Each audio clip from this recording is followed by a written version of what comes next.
Oh, Hajime Mashite, it is IT2, and today I have finished reading Jade City.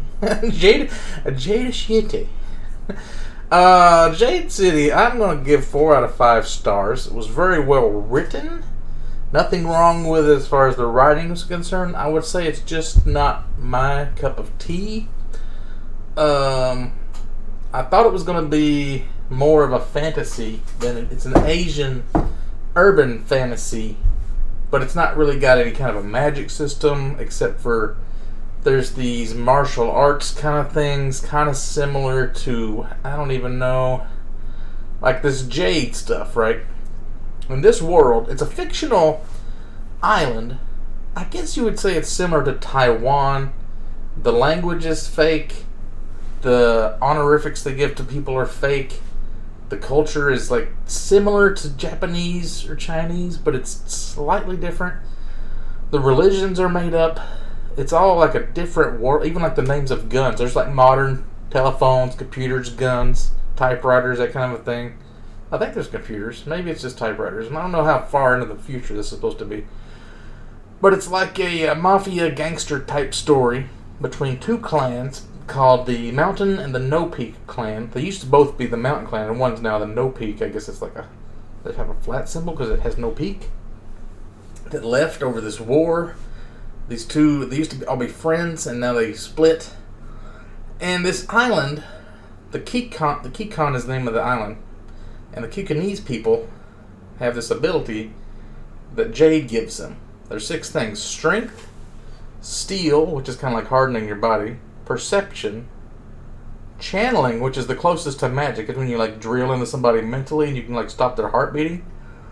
And then you got strength, steel, perception, lightness. So it's kind of like that, those kung fu movies where they walk on like limbs and feathers and leaves.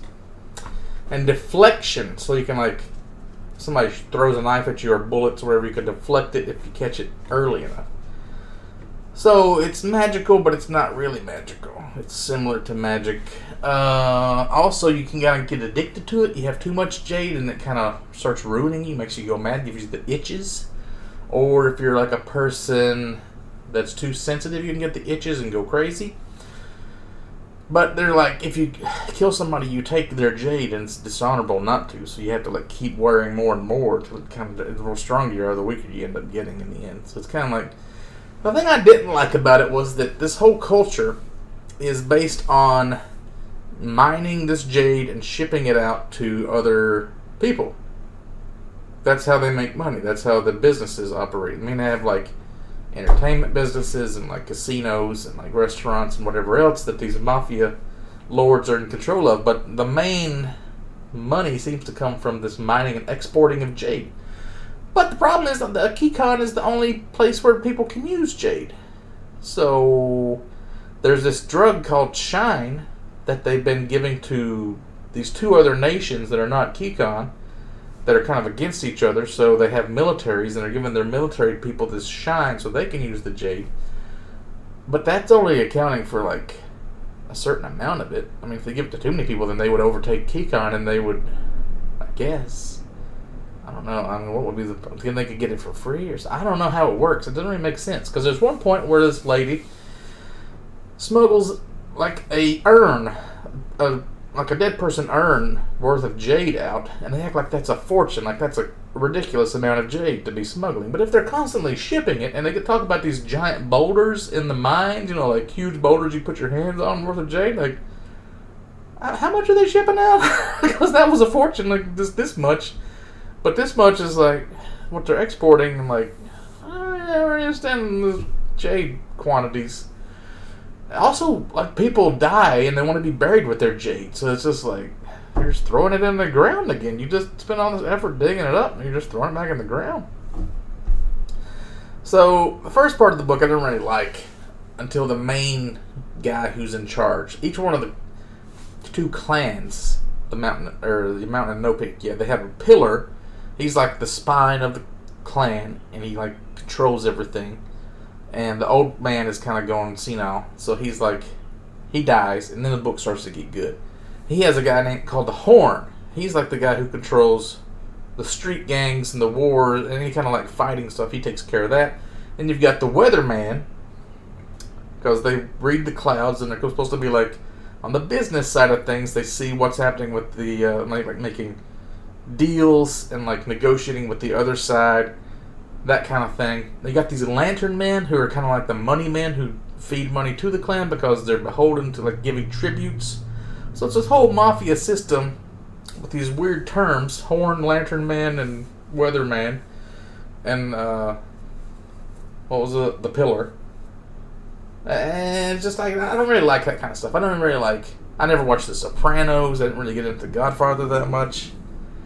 It's not my cup of tea. I never really understood Sons of Anarchy and like biker gangs. Like, how do they make money? I watched a video on how they operate. They still didn't really explain it, other than they were gun running and selling drugs. But like, where they're traveling constantly, aren't they? Like, how do they have like a network set up? I don't understand it.